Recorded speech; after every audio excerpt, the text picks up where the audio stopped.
Thomas Mulcair is offering the most puzzling debut performance of any leader of the opposition in recent times, and that includes Stockwell Day's famous excursion into water sports. Mr. Mulcair is in full battle mode with 3 Western provinces and 3 premiers.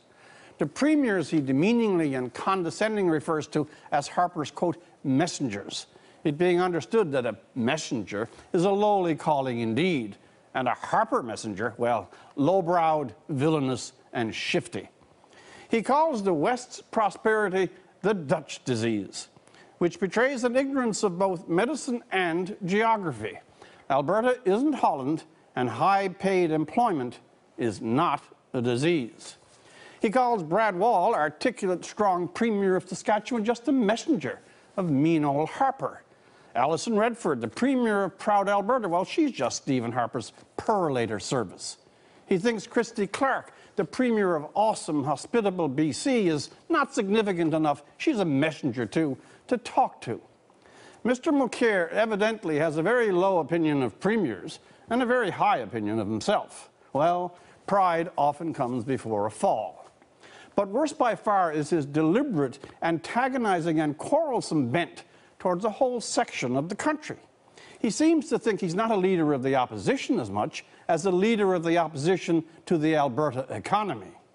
Seems further to think that because Ontario and Quebec are no longer the master economies of Confederation, it must be Alberta's fault.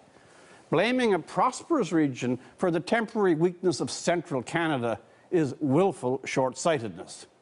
Mr. Mulcair hasn't seen the oil sands, but he goes on about them as if they were Satan's own source of sulfur. He might note that workers from every province are there and that they are part of the national economy. He might also note cliched impressions to the contrary. They are not piling pollution into air, ground, and water in the extravagant and careless degree he so casually implies. Albertans care for where they live every bit as much as Mr. Mulcair. It is not the business of the opposition leader to excite divisions, to attack provinces, to demean the leaders of the other level of government in our Confederation. And Thomas Mulcair has not been in his job long enough even to have a proper acquaintance with the premiers he dismisses, their provinces, or yes, their economies. Some modesty in partnership with some manners would go a long way here. But more to the point, why is Mr. Mulcair so very early in the game insulting premiers, attacking the West, and setting up, if he continues this tack, the worst possible outcome?